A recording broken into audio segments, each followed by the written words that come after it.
My grandfather left me 3 things: a cabin on a ridge above Hollow Fork, a Green Park service coat that still holds the shape of a man who isn't in it, and a notebook, water-stained, held shut with a rubber band that had gone brittle enough to snap when I finally opened it. I read the notebook second. I want you to sit with that, because it's the whole thing. That's the mistake I have to live with. There was a page in there, the last page, in different ink, in his shakiest hand. And it was the only page that mattered, and it is the one I read last.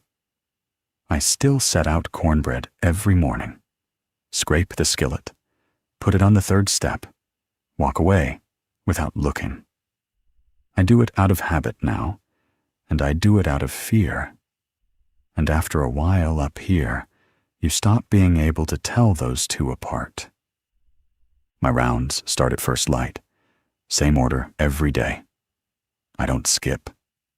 To explain any of that, I have to go back to March, when I was still a man who believed things had to make sense before they were allowed to be true.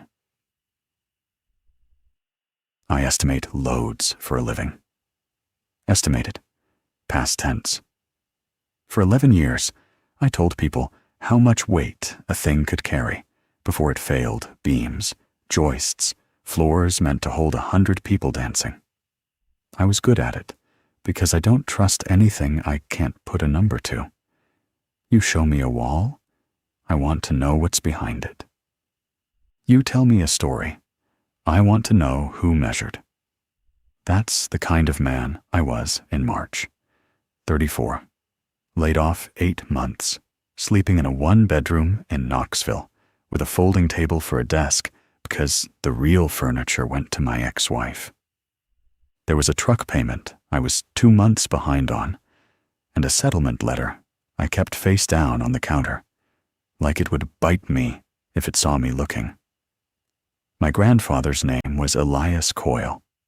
He was a ranger in the Great Smokies for most of 50 years, and for most of that time, I thought of him about as often as you think of a road you drove once as a kid. When I was small, before my parents split, I spent summers up at his place. Then I got older, got sports and girls and reasons, and the summers stopped. I didn't decide to stop visiting. I just kept assuming there'd be more time, the way you assume about a mountain. It's not going anywhere. It'll be there. He was there. I wasn't. For 12 years, I wasn't. And then he was the one who wasn't. And I found out from a voicemail I let sit on my phone for 2 days because I didn't recognize the number. And I was tired of numbers. I didn't recognize wanting money. When I finally played it, it was a woman's voice, older, flat, and careful. She said my grandfather had passed. She said it had happened at the post, alone, the way he'd have wanted. And something about the way she said the post made it sound like a place with weight. She left a name, Renner, and a callback number. And then, after her message, there was a second recording stitched onto the end of it. My grandfather's voice, recorded weeks before, she'd later tell me, and left with her to send along if it came to this. He didn't say he loved me.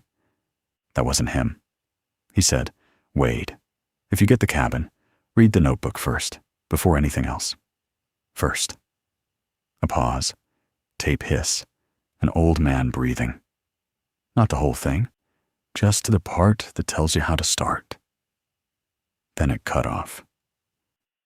I sat at the folding table with the phone warm against my ear, long after the message ended.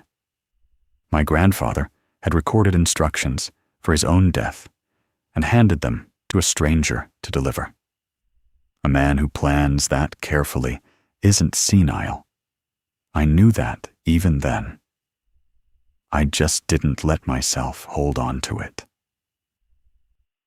A week later, the letter came.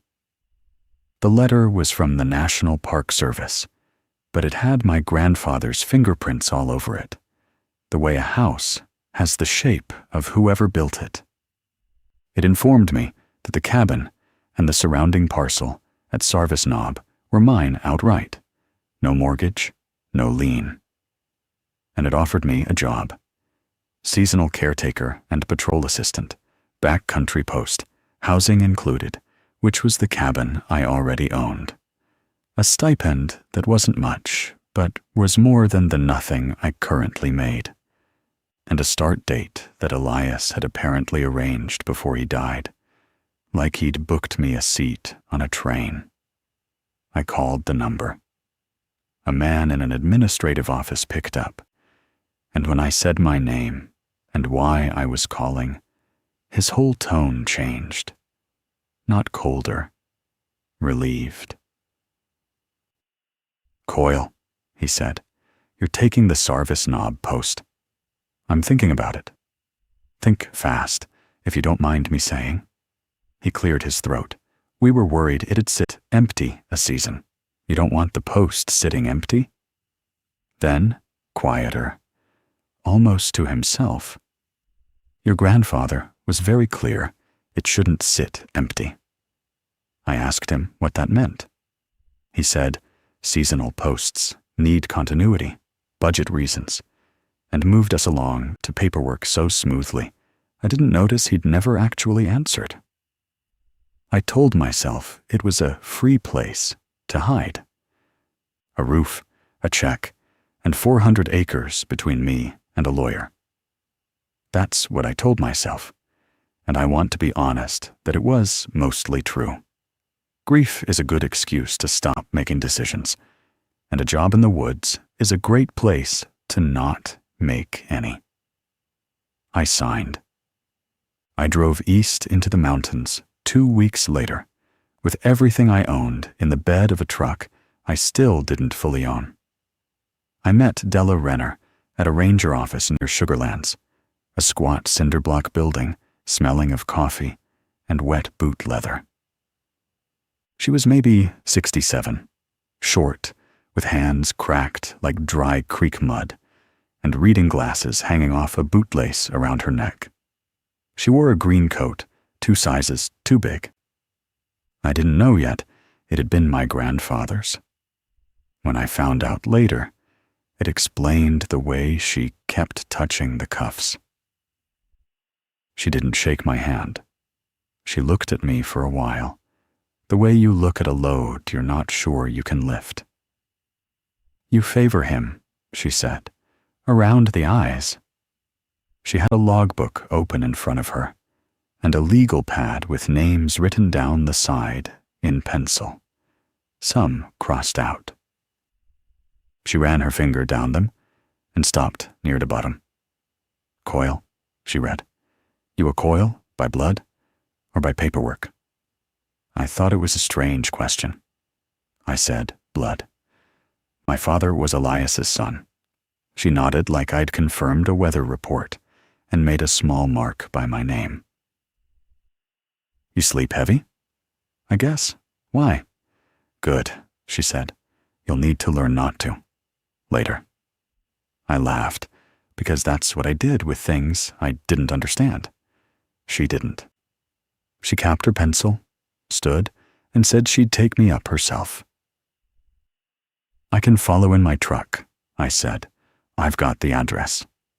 "Address won't get you up the last road," she said, "and I don't like anybody driving that road alone the first time. You leave your truck here tonight. We'll bring it up tomorrow in daylight."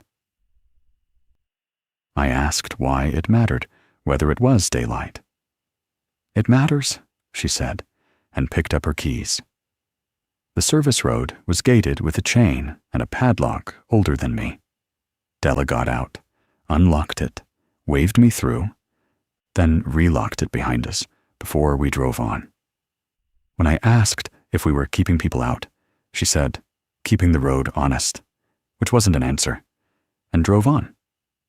It was a CCC-era fire road, narrow, switchbacking up under a canopy so thick the afternoon went green and then gray.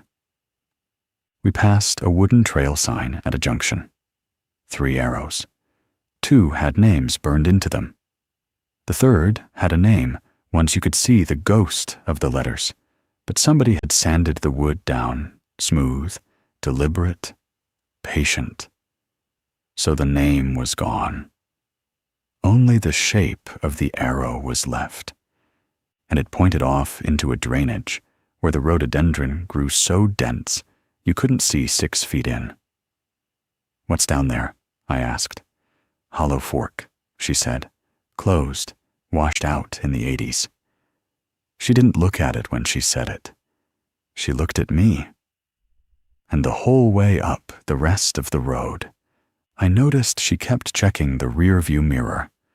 Not for cars, there were no cars, but at the road itself, unspooling behind us, like she wanted to be sure it stayed where we'd left it. Then the trees opened, and there was the cabin. Sarvis Knob Patrol Post sat on a shelf of level ground with the ridge rising behind it, and the whole blue haze of the Smokies falling away in front. It was beautiful. I'll say that plainly, because the beauty is part of how the place gets you. Log walls silvered with age, a tin roof, a stone chimney, and a porch that wrapped the front. And around that porch, painted onto the plank floor in a line maybe 4 inches wide, was a white boundary. It went all the way around, unbroken, following every corner. The paint was fresh, brighter than anything else up there. "Don't cross that line after dark," Della said, before I'd even shut the truck door. "Not off the porch, not down the steps, nothing past the paint. Not until I tell you it's safe. You hear me?" "When's it safe?" "When the skillet's warm." I didn't know what that meant. I'd learn. She walked me through the place like a landlord and a preacher at the same time. Inside, everything was a working ranger station gone a little strange around the edges. A radio hut off the back with a set older than the truck. A wall of laminated maps, a bare activity board, a visitor logbook. And then the other things. 7 wooden clothespins on a nail by the door. No clothesline anywhere. Salt poured neat into the tracks of every window. Clean and white. Recently refreshed. A cast iron skillet sitting out on the 3rd porch step, like somebody had set it down mid-chore. Taped to the fridge, a trail cam photo of the yard at night, and standing in it, at the very edge of frame, a tall shape that would have had to be behind the camera to appear where it did. I studied it for a second, and then decided not to study it. By the door hung a green coat, twin to the one Della wore. It held the shape of a body. I touched the sleeve without meaning to. It was warm. There was a smell in the cabin, like wood smoke, and the stove was cold. And there was no fire anywhere, and there hadn't been for days. I asked her about the painted line again. She didn't answer. She never really did, that first night. She just kept moving, showing me where things were, the way you show a man the exits. Dusk came up the valley, like water filling a basin. We stood on the porch. The mist went gold, then rose-colored, then the blue-gray that the Smokies are named for. It was, again, beautiful. And then, at the tree edge, maybe 80 yards out, the elk came. 9 of them. I counted, because counting is what I do. They stepped out of the timber one at a time and stood along the tree line in a rough line, and they turned, all of them, until they were facing the cabin. facing us. They didn't graze. They didn't move. 9 elk, standing shoulder to shoulder, looking at a log cabin in the last light. They do that? I said. Della had a small field notebook out. She wrote, without drama, Elk, 9, tree edge, 8:42 p.m. Then she clicked her pen. They're not looking at us, she said. They're looking right at us. They're looking at what's behind us. She turned and went inside and left me on the porch to feel the back of my neck for a while. Down in the grass, the first fireflies came up, and they blinked in unison, a whole field of them. On, off, all together, which I later read is a real thing the Smokies are famous for. But these weren't drifting. The wave of light moved toward the cabin, pulse by pulse, closer, and at the painted line it stopped. Not one spark crossed the paint. They pooled at the edge of it, like the light itself knew where the property ended. When I finally went in, Della had the notebook open on the kitchen table. The water-stained one. My grandfather's. There are rules, she said. He wrote them down over the years. I'm not going to hand you all of them tonight. Why not? Because you won't believe them. And a man who half believes a rule is more dangerous than one who never heard it. She turned the notebook so I could see the first page. Elias's handwriting, small and square. You'll believe the rest one funeral at a time. Tonight, you get one. She read it to me, and then she made me read it back. Every morning before your rounds, scrape last night's skillet clean and set it back on the third step with a fresh piece of cornbread. Never watch it get taken. That's it, I said. Feed the step. That's it? Feed the step? Don't look. Now you've got it. I asked her what came and took it. She was cutting a wedge of cornbread from a pan she'd apparently made while I was outside watching bugs, and she set it on the cold skillet, carried the skillet to the third step, set it down, and walked back inside without once turning her head toward it. 41 years of not looking, done as smooth as tying a shoe. Raccoons? I said. Sure, she said. Raccoons. She didn't smile. That night, lying in the back room under a quilt that smelled like my childhood, I heard it out on the porch, the scrape of iron on wood, slow and thorough, something cleaning a skillet down to the metal. I told myself, raccoons. I lay very still and did not get up and did not look, and I want you to know that even then, even that first night, some animal part of me understood that not looking was the correct thing to do. In the morning, the skillet was on the step, spotless, and faintly warm to the touch, and there was a smell of cornbread and buttermilk that hadn't been there when I set it down. Della was on the porch drinking coffee. I asked her, half joking, if I was the 5th ranger she'd trained up here or something. She didn't take it as a joke. Elias trained 4 before you, she said, looking out at the valley. I helped bury 2 of them. One walked off this mountain and never said another word to anybody. Far as I know, his sister still writes me at Christmas. You're the 5th. I didn't have anything to say to that. Do the math on those odds, she said, and then stop doing math. Math won't help you up here. Following the rules will. She reached over and touched the nail by the door, the 7 clothespins hanging off it. She moved them a little, spacing them. One for each of us that's kept this line, she said. Some of these are for people who aren't here to hang their own. We keep the count anyway.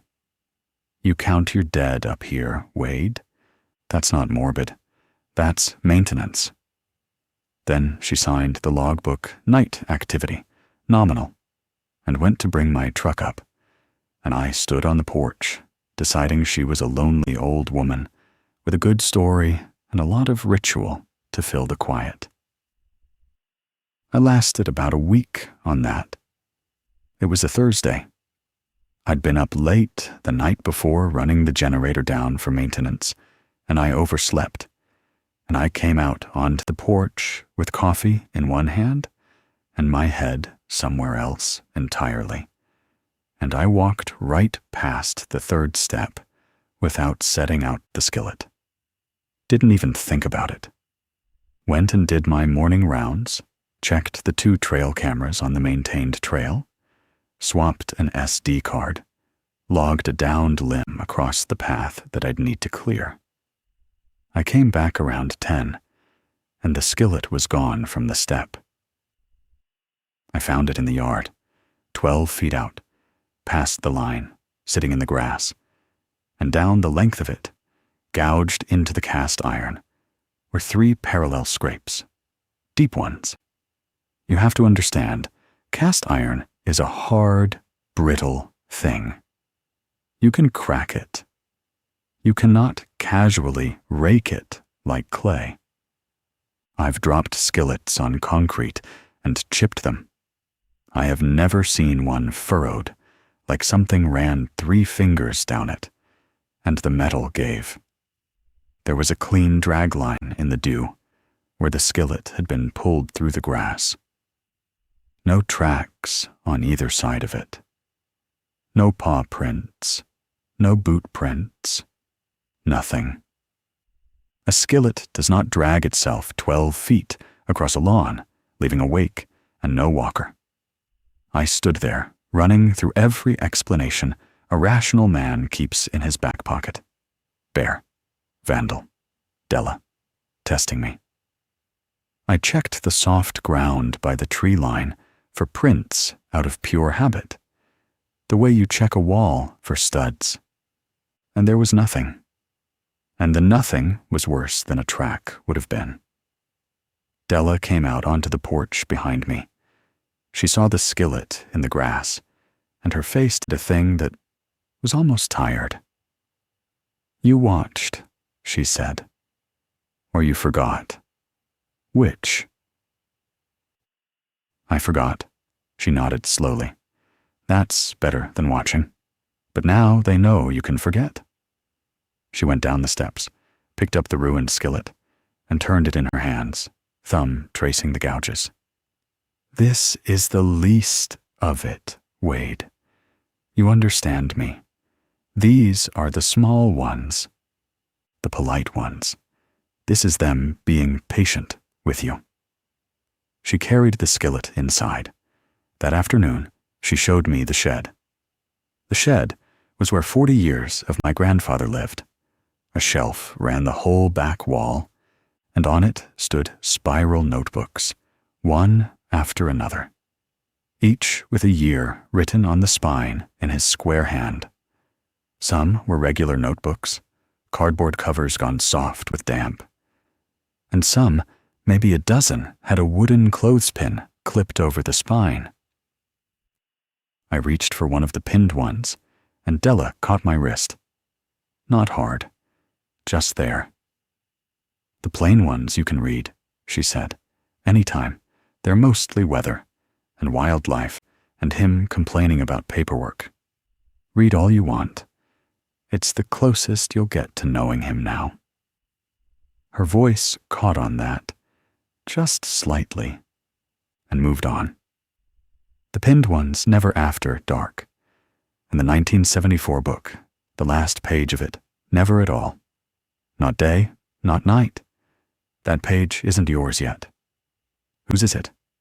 "Nobody's," she said. "That's why it stays pinned." I touched the plain notebooks, and they were room temperature. I let my fingers brush a pinned one, the 68, and it was cold. Not cool. Cold, like it had been in a freezer, in a shed that had no power and no reason to be any temperature but the temperature of the air. She let me take a stack of the plain ones up to the cabin. And for a while, that's how the weeks went. I want to tell you about the good part, because there was a good part, and because the good part is the trap. I settled into the work. Rangering, even the caretaker version of it, is mostly maintenance and routine. And routine is a comfort to a man who's been unemployed and unmoored for the better part of a year.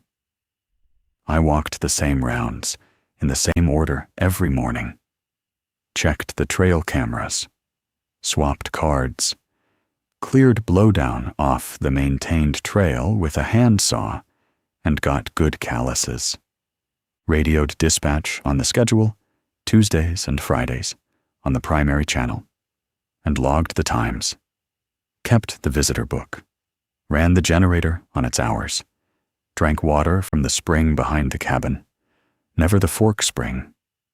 Della was firm on that, though she wouldn't say why, and by then I'd stopped expecting she would. I fed the step every morning, never missed again. Started listening for the scrape at night, the way you listened for a furnace kicking on proof the house was working. And I read the notebooks. My grandfather, at 25, 30, 50, in his own dry hand. Rain totals, bear tags, a long feud with a supervisor named Pruitt over a culvert, and threaded all through it, one line at a time, like a stitch you only notice if you're looking. Fed him Tuesday. Line held. Guessed quiet this month, thank God. Painted the line, knees bad this year. I started talking to the coat by the door. Just small things. Good morning. Long day. I'd catch myself and feel foolish and do it again the next morning. Some mornings, the coat hung a little different than I'd left it. An arm turned, and I decided that was the draft from the door. Then, one afternoon, I flipped my desk calendar and saw the date I'd circled without thinking when I first moved in. The 1-month mark of Elias's death. Tomorrow. I didn't know grief was a rule. Della hadn't gotten to that one yet. She was parceling them out her own way, on her own clock, and the mountain, it turned out, was not going to wait for her. The next night, I sat out on the porch after dark with a bottle of the cheap bourbon I'd brought up from Knoxville, and I broke a rule I hadn't been told, which I've since learned is the only kind of rule the mountain really cares about, because the mountain doesn't grade on whether you knew. I'd had enough to loosen the thing in my chest I'd been carrying since March. The guilt, the 12 years, the 2-day voicemail. I sat on the top step, just inside the painted line, and I looked out at the dark timber, and it came up out of me before I could weigh it. "I'm sorry, Grandpa," I said, out loud, past the line, into the trees. "I should have come up. I'm sorry." The valley went silent. Not quiet. Silent. The whip-poor wills that had been going all evening stopped mid-call. The insects stopped. The creek, which you could always hear, stopped, or the sound of it stopped reaching me, which is a different and worse thing. It was the kind of silence that has pressure to it, that pushes on your eardrums. Behind me, at the door, the green coat swung once on its nail. There was no wind. Nothing else moved. Just the coat, swinging, like something had brushed past it going in. Then, all at once, the sound came back. The bugs, the creek. And from down the drainage, from the direction of the sanded-out arrow, A single whip-poor-will called. 3 notes. Waited. 3 notes again. Like a question. Like a doorbell. I went inside and locked the door and did not sleep. And I told myself I'd said something sad to the dark. And the dark hadn't cared. And for 3 nights, I was almost able to believe it. On the 3rd night, he came home. It was past midnight. I'd finally started to drift when I heard humming. I knew the tune before I was fully awake. It was the hymn my grandfather used to hum doing dishes. A slow old thing I couldn't have named, but had known my whole childhood. It was coming from the yard. I got up. I told myself not to, and I got up anyway, because it was his song. And I went to the window with the salt in the track. And I looked. There was fog at the property edge. A low wall of it, maybe chest high, sitting right along where the painted line ran, dead flat on top, like it had been leveled. And standing just on the far side of it, in the yard, was a man in a green park service coat. My grandfather. His build, his stoop, the way he held his hands. The fog came up to his waist, and he stood in it, humming. And then he lifted his face toward the window, and he smiled at me. And it was his smile, and he said in his voice, "Wade, there you are, buddy." I had my flashlight. I put the beam on him. And the light didn't land right. It went around him, is the best I can say it. It lit the fog. It lit the grass behind him. But where his body was, the beam just seemed to bend past, like he was a place the light agreed not to touch. His feet, where the fog thinned near the ground, weren't on the grass. They were an inch above it. And he did not blink, the whole time, not once. "Come out here," he said, warm as anything. "Come on out and talk to your old grandpa. Or let me in. It's cold out here, buddy. You were late, you know, last time. You were late." The smile didn't waver. "Let me in and I'll forgive it. That's all I want, Wade. To tell you it's all right." It knew about the voicemail. It knew I'd been late. And God help me, I wanted it to be true so badly that I had my hand on the latch. That's the meanest thing this mountain did to me, and it's done a lot. I never got to make it right with him. So it built me something, wearing his face to say, "It's all right." And it stood on the wrong side of a line of paint and asked to come in. Headlights swung across the yard. Della's truck, coming up the road too fast. When I looked back at the window, the fog was still there, but the man was not. And the hymn had stopped, and the coat by the door, the real one, was swinging on its nail again, slow, back and forth, back and forth. Della came in without knocking. She took one look at me, standing there with my hand still on the door latch, and she crossed the room, and she poured salt across the threshold, a hard white line, before she said a single word. Then she turned around, and she was angrier than I'd seen her. And under the anger, she was scared, which was so much worse. "What did you say?" she said. "Out there, past the line. What did you say? And when?" I told her. The anniversary. The bourbon. "I'm sorry, Grandpa. 3 nights ago." She closed her eyes. "Rule 2, she said quietly, more to herself than me. "You don't grieve out loud on this mountain, Wade. Grief," said, "past the tree line, gets answered. Not comforted. Answered. They hear what you miss, and they build it, and they send it up to the line, and they wait for you to open a door." She looked at the window. It's close, but it's wrong. You saw the eyes? Is any of it him? I asked. I had to ask. Any part of it? She looked at me for a long moment. And this is the thing about Della. She could have lied to me, and it would have been kinder. Some nights don't go in the log, she said. And some questions I don't answer, because I don't know. And up here, not knowing is a mercy. Don't ask me that one again. She stayed the rest of that night. Before she left in the morning, she said, it'll keep coming back.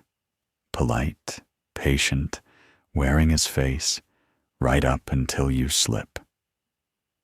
So we're going to make you a man who doesn't slip. She almost smiled. You broke rule 2. All right. Now we find out what you're made of before the fog turns for real. To steady me, she taught me a small one next. A stupid one, she called it. A manners rule. When the whip-poor-wills call in 3s, she said, standing at the tree edge at dusk, you whistle back, twice, never 3 times. She demonstrated a low 2-note whistle. It's manners, that's all. But mind the count. 2, not 3. You feeling clever some night, and you go 3. You're going to wish you hadn't. I asked what happened on 3. Don't find out. Which of course meant that, being who I was, I found out. Not on purpose, exactly. A week or so later, I was on my evening round with a headlamp and bear spray on my hip. The bear spray was a running joke by then. Della'd once looked at it on my belt and said, what do you figure you're going to do with that up here? And a whip-poor-will called 3 from the brush. I whistled back twice. It called again. I whistled twice. And then some tired, contrary, prove the old woman wrong part of me added a third. The whole valley went out like a switch. Every insect, every bird, the creek sound. Gone all at once, that pressurized silence I'd felt on the grief night. And in the brush, maybe 40 yards off, something stood up. I couldn't see it. That's the important part. I never really saw it. What I saw was the tops of the trees, the young poplars, and the tall brush move. A line of them bent and swayed as something rose up through them and kept rising, and where its shoulders would have been, if it had shoulders, the whole canopy shifted like a shrug. There was a smell of wet stone and old smoke. It was enormous. It was between me and the ridge, and it was as tall as the trees, and it had stood up because I whistled a 3rd time, and for 1 second I understood in my body, not my head, exactly how small I was. I stopped whistling. I stood dead still. And after a moment, I swear to you, it settled. The treetops swayed back down, the brush closed. The thing lay back down the way a dog circles and drops, and the crickets came back on, and I walked to the cabin on legs that didn't feel like mine. Della was on the porch. She'd heard the silence from inside.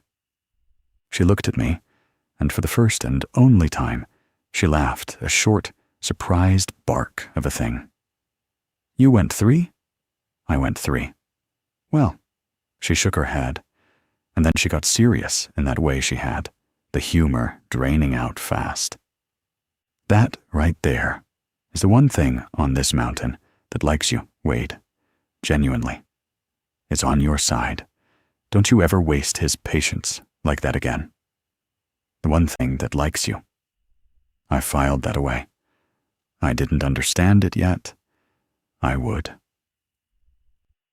After the whistle, the notebooks pulled at me differently. I'd read them for the man. Now I read them for the system. because there clearly was one. Rules and offerings and a thing in the brush that came when called and lay back down when told. My builder brain wanted the blueprint. I read years of the plain notebook straight through, and the shape of it came up out of the dry entries like a foundation under snow. Fed him twice this week. Bad sign, guest is restless. Walked the fork, left the grounds. She asked my name. I kept my mouth shut. Painted the line. Knees bad. Someday this'll be somebody else's knees. Guest come down to the second bend. Warden turned him. Held. The guest, the warden, him and her and the line, a whole economy of it, kept in the margins of weather reports for 50 years by a man who never once wrote a word of explanation because he wasn't writing it for me. He was writing it for himself, the way you keep a maintenance log so you know when you last changed the oil. And every one of the pinned notebooks, I noticed, was dated to a year with a death in it. I checked them against the little I knew, the two Della buried, the ones before. The pinned years were the bad years. The worst-looking one was 1974. Its clothespin was cracked and yellow with age. I want to be clear that I knew the rule. Never after dark. Never the last page of 74. Not day, not night. I knew it. And it was dusk, that gray seam between day and dark, where a reasonable man could argue it was still technically daytime, and I was in the shed doing an SD card swap. And the 74 book was right there, cold under my hand. And I told myself I'd only read the front. Just the front. Not the last page. I opened it. I read one paragraph off the front matter in my grandfather's younger, steadier hand, and it was enough. It was too much. It said the fork had opened. It listed 4 names, and all 4 were crossed out with a single hard line each. And below them, one sentence, underlined twice. The warden held them off, but he was hurt bad doing it. And Renner's daddy says the same, as always he won't hold twice in one man's life. So don't you ever let it get to twice. Under the floor of the shed, something knocked. 3 times. Slow. Patient. And in the radio hut through the wall, the lights flickered. Flick, flick, flick, in time with the knocks. I shut the book so hard, the cracked clothespin snapped clean off.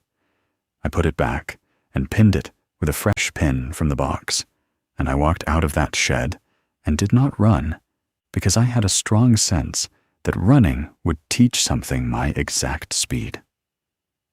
That night, the man in the green coat was back at the fog line, humming, and when I refused to come to the window, he stopped humming and said, in my grandfather's voice, the warden held them off.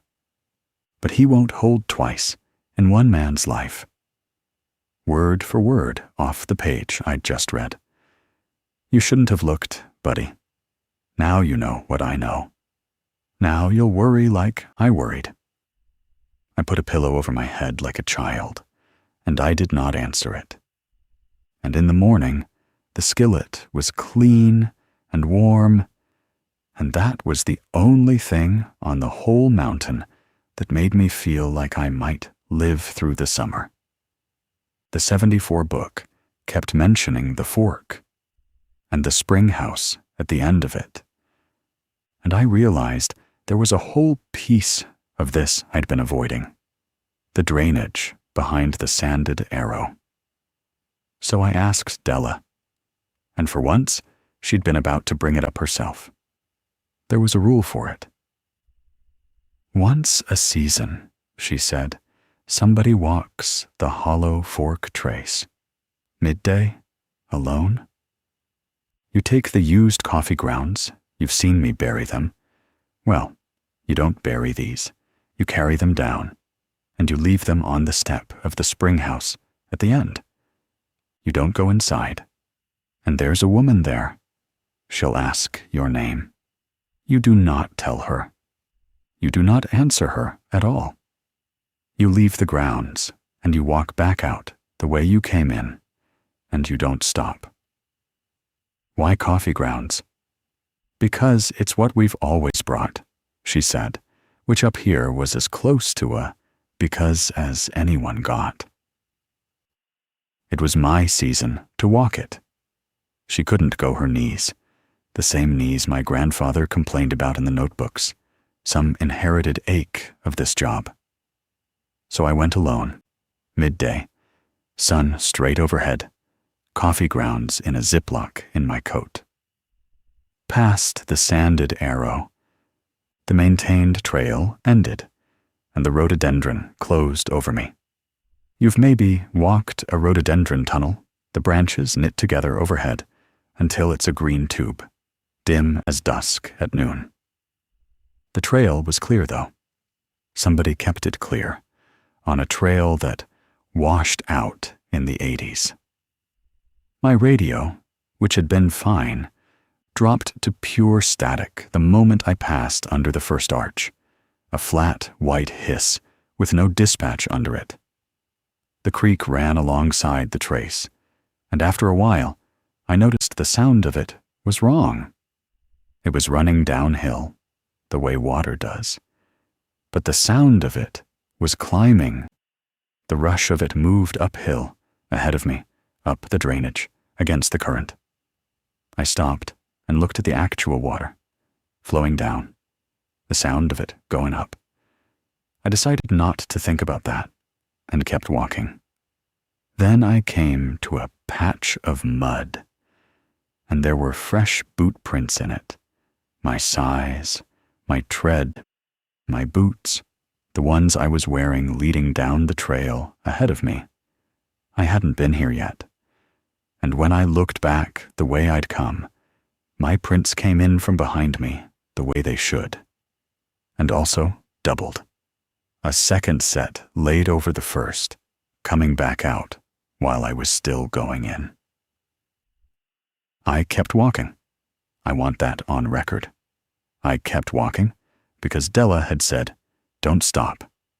And by then, Della said, had become the load-bearing wall of my entire mind. I came around a bend, and the tunnel opened into a hollow, and the hollow was full of people.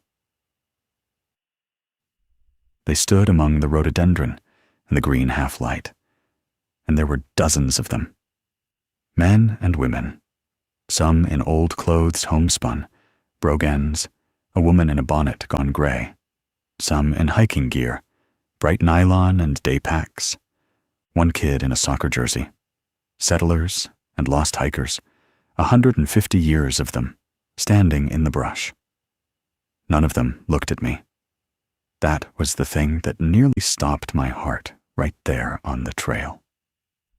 Dozens of people, and every single one of them was facing the trace, facing up the drainage toward the spring house.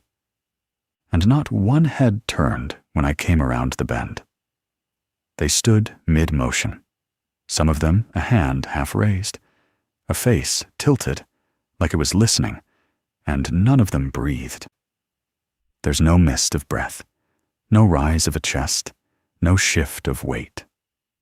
Just people, held, all pointed the same direction, waiting on something up the hollow. At the head of the hollow stood the spring house, stone, low, with a wooden door and a single small window. And it wasn't on any survey map I'd studied, and it looked older than the park, older than the country. On its step sat a woman. She was humming, the same hymn, and when I came into view, she stopped, and she smiled a kind smile, a grandmother's smile, and she said, "Well, hello, honey. You come all this way? What do they call you?" every reflex I have wanted to answer. It's the most natural thing in the world. Someone asks your name, you're already saying it. I got as far as the W. I felt my mouth start to make my own name, and I bit down on it so hard I tasted blood. I walked to the step. I set the coffee grounds down beside her feet without a word. Up close, her eyes were the same as the man's at the fog line. They didn't blink, and the light didn't sit right in them. She waited, patient, still smiling, for me to fill the silence with my name. I turned and I walked back down the hollow, past the standing crowd, out the way I came. And I did not stop, and I did not run. The humming followed me.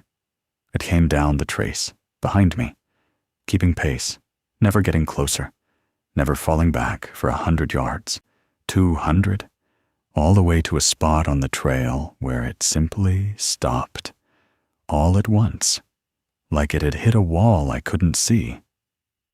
I crossed that invisible line, and the radio in my pocket popped back to life mid-sentence, dispatch reading a weather advisory, the most beautiful, boring sound I've ever heard. When I told Della, she nodded through all of it, unsurprised, until I got to the part about the crowd facing up the hollow. Then she got still. "They weren't facing you," she said. "No. They were facing the ridge, up drainage." She set her coffee down. "They don't do that unless something's coming down it. Those folk don't scare Wade. They're already dead, most of them. There's not much left to threaten. When they line up and stare up the mountain." She stopped. She looked out the window at the tree edge. The elk weren't there. I realized they hadn't been for 2 nights. "When they hide," she said, "you don't relax. You get inside." The next few days, the whole mountain held its breath.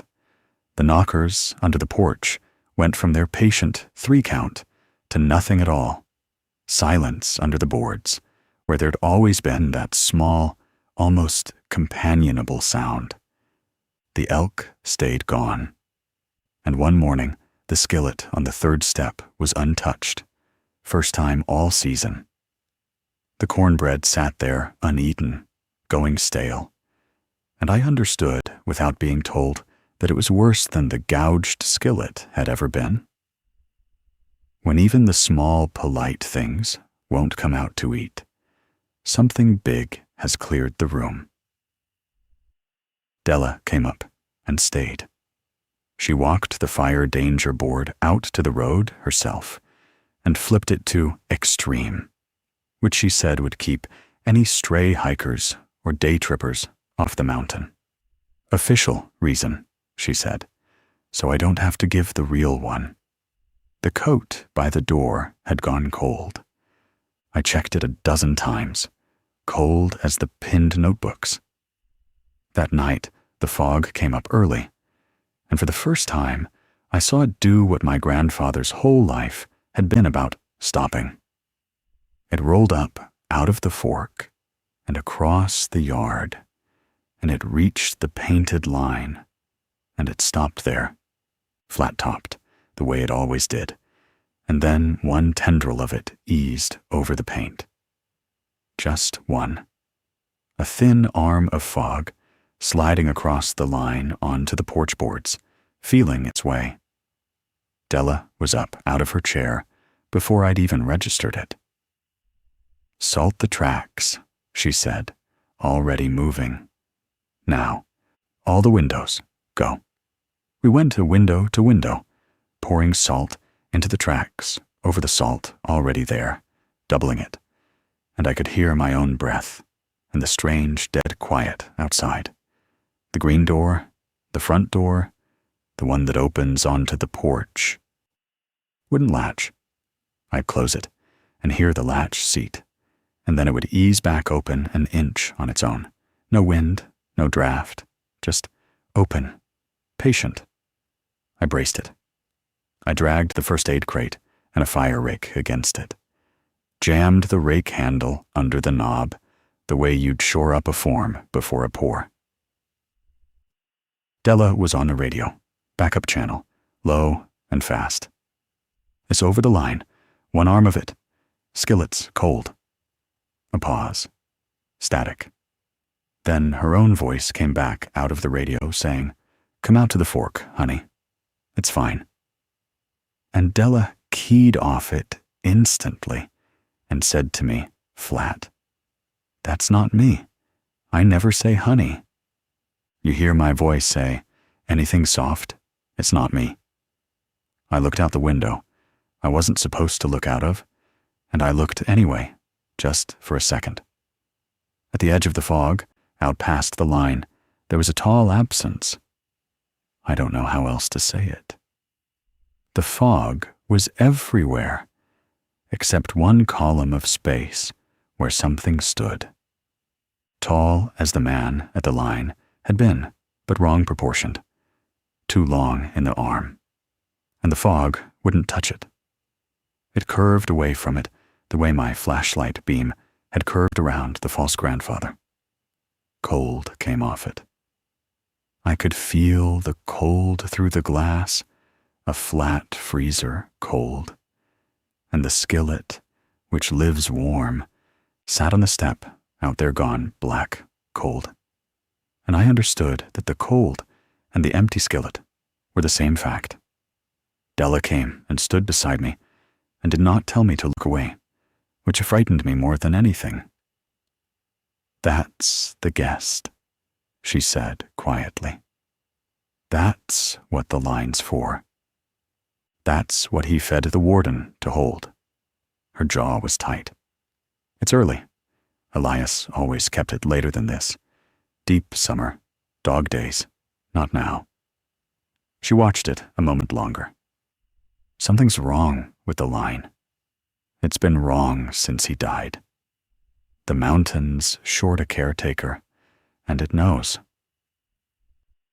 The tendril of fog withdrew back over the line before dawn.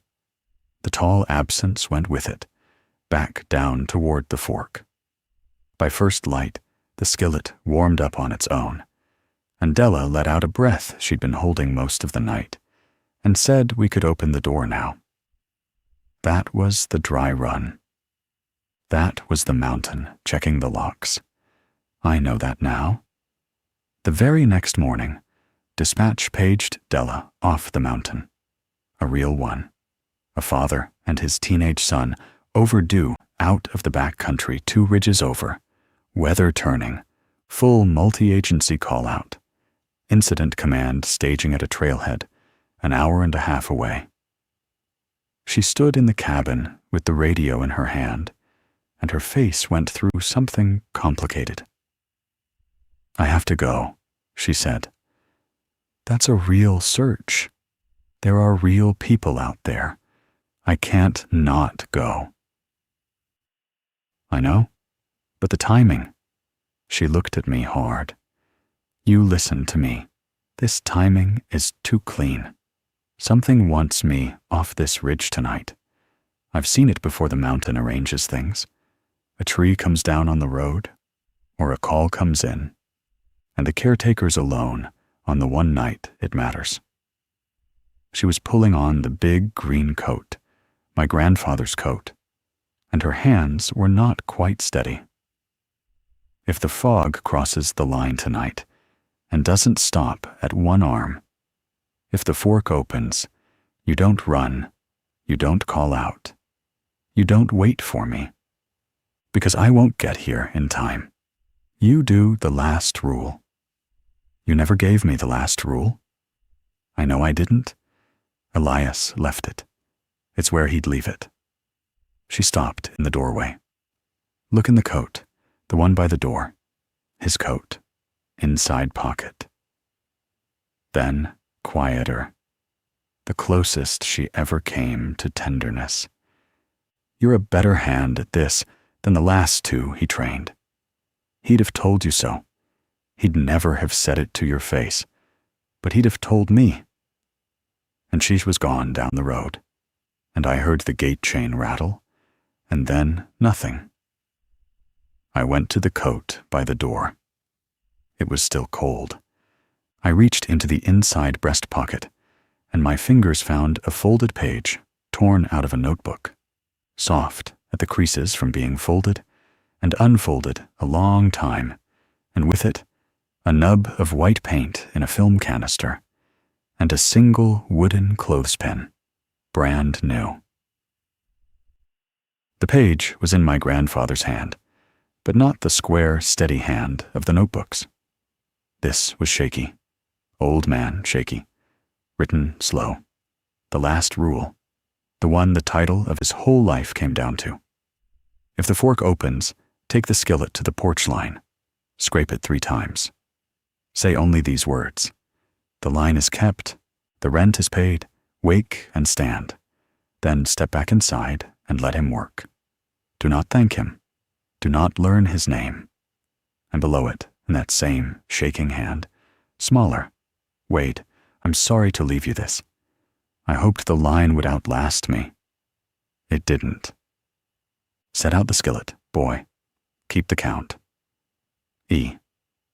I read it, standing in the doorway. Outside, the light was already going, though it was hours before it should have, and down the yard the fog was climbing over the painted line, and this time it did not stop at one arm. By dark, the fork was open. I've walked myself back through that night 100 times, and it always plays the same. The valley went silent the way I'd learned meant stand still. But there was nothing to stand still for, because everything that usually filled the silence had left. The knockers, gone. The elk, gone for days. And up the fork, through the trees, I could see movement in the dark that took me a moment to understand. The quiet folk were leaving.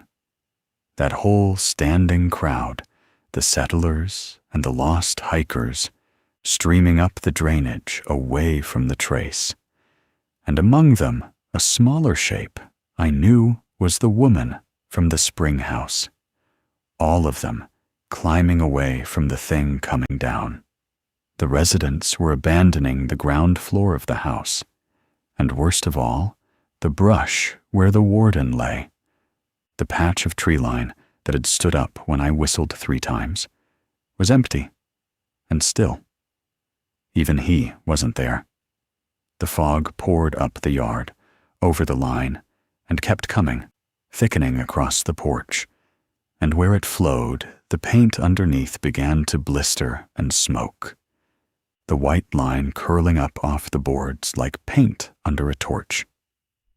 Down at the road, the gate chain rattled and rattled, though there was no wind and no hand on it. My radio was a wall of dead static on every channel. I turned the dial through all of them. And there was nothing, not even Della's false honeyed voice, just the roar of nothing, which I have come to understand is the worst thing the radio can say. And out in the fog, coming up the trace, was the tall absence, bigger now, closer. The cold arrived ahead of it and frosted the inside of the window glass, and the skillet on the step was so black cold it had a rime of ice on the iron.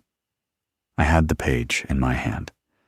I read it once more by flashlight, and my hands were shaking as bad as the writing. "Okay, Grandpa," I said. Not out loud, past the line. I said it in the cabin, to myself, to him. "Show me you were right." I unbraced the door. I picked up the cold iron skillet off the 3rd step. I carried it to the porch line, to the blistered, smoking paint, close enough to the fog that the cold burned my face. And I did the thing that a rational man, a man who measures loads, would have laughed at in March. I scraped the skillet 3 times against the porch board. Scrah, Skurk. And I said the words, "The line is kept, the rent is paid, wake and stand." Then I stepped back inside, and I waited. Nothing happened. I want you to understand the specific quality of that nothing. The fog kept coming. The tall absence kept advancing up the yard, unhurried. And the cold got worse, and the paint kept curling. And I stood just inside the door with a cracked, cold skillet in my hand, having said the magic words like a fool. And nothing woke, and nothing stood. And into that nothing came the thought I'd been holding off all season. 4 names, crossed out. 1974. He won't hold twice in one man's life. What if it was already twice? What if my grandfather had roused him one last time before he died, and I was standing here, scraping a pan at a thing that wasn't coming, that couldn't come, that had already given everything it had? What if the last page was just an old man's hope, folded up in a coat pocket, soft at the creases from being unfolded and read and refolded on nights he lay awake, being exactly as afraid as I was right now? The tall absence reached the steps, and under the porch, under the boards where the knockers do their patient 3 count, something took a breath. I felt it more than heard it. The whole cabin floor flexed, drew down and rose, the way a house settles, except backwards, except inward, like the mountain itself had inhaled through the crawlspace. And then the knock came. 1 knock. But it was not a knuckle on a board. It was enormous, a single impact that I felt in my back teeth, in the soles of my feet, in the water in my eyes. The whole mountain stood up. I didn't see him. I need to say that clearly, because I owe it to my grandfather, and because the not seeing was the whole of it. I stood behind the salt in the dark cabin, and I did not go to the window. And this time, this once, I obeyed. Do not thank him. Do not learn his name. You learn a thing by looking at its face. I kept my back to the glass. But you can't be in a room while something like that happens, and know nothing. Through the walls, through the floor, I felt him rise between the cabin and the ridge, and the treetops must have bent the way they'd bent the night I whistled, but bigger, the whole ridge of them going over at once. The smell of wet stone and old smoke filled the cabin so thick I could taste it. And there was another smell under it, greener, like sap and rot, like the oldest part of the forest turned inside out. The 2 of them met at the line. I have no words for the sound. It wasn't a roar. It was low, so low it was mostly pressure. 2 vast things leaning their whole weight against each other across 4 inches of blistered paint. And the cabin shuddered on its footings, and the cast-iron skillet in my hand went from ice-cold to warm in the span of about 3 seconds.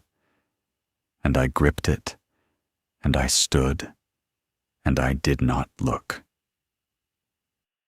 On the radio, out of the dead static, Della's voice broke through the real one, ragged, an hour and a half away.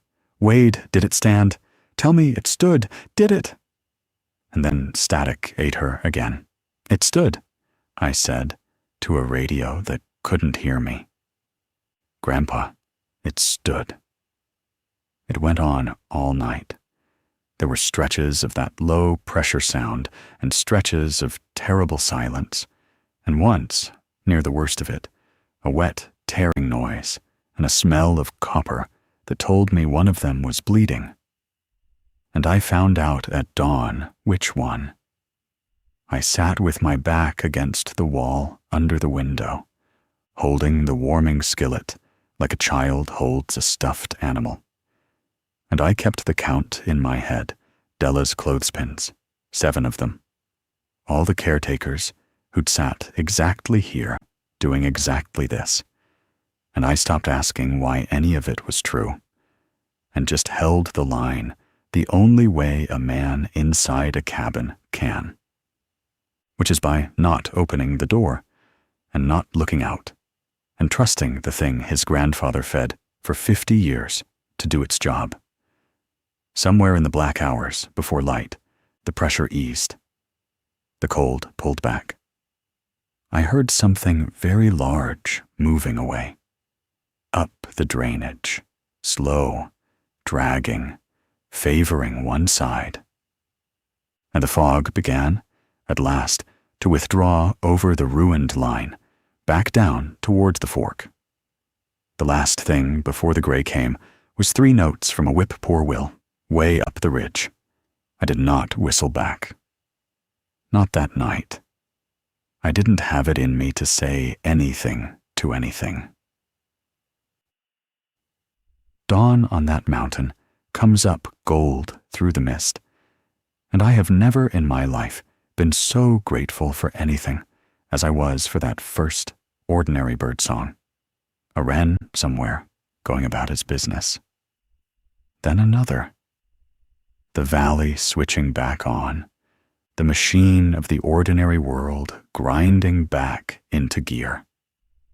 I opened the door when the skillet had been warm for an hour, the way the rule said, and I went out into the yard to read the night, the way you read a job site the morning after a storm. The painted line was gone, burned off the boards in a scorched black stripe, blistered and smoking faintly in the cool air. The skillet was cracked clean across, a split down the middle of the iron that no heat I own could make. And out in the yard, out past where the line had been, in the torn and frost-killed grass, there was a drag mark. 3 parallel furrows, gouged deep into the earth, curving away toward the fork. 3. Parallel. The same 3 that had been raked down the side of the skillet the morning I forgot to feed the step, back when I thought the worst thing on this mountain was a bear. I followed the furrows to the tree line, and there, on the broken saplings, where something huge had passed, was a smear of something dark. Not blood, exactly. Darker, and it smelled of sap and wet stone and copper all at once. A trail of it led up the drainage, into the fork, up toward the ridge, favoring one side the whole way. He held, and he paid for it. He went home hurt. I never wrote a word of that night in the incident log. Some nights don't go in the log.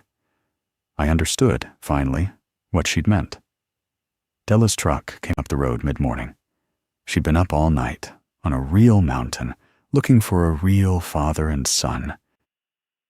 They'd found them, cold and scared and alive, she told me later, in a way that made me think the mountain had let that one end well, because it got what it actually wanted, which was her, gone, off this ridge, for one night.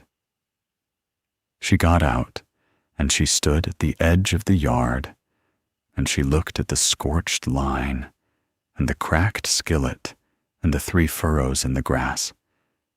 And she didn't say anything for a long time.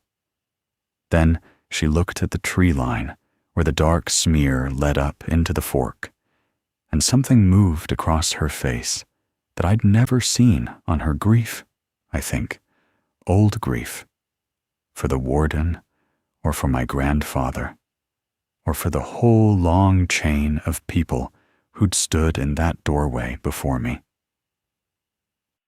She went to the door and looked at the nail. 7 clothespins. She counted them with her eyes, the way she always did.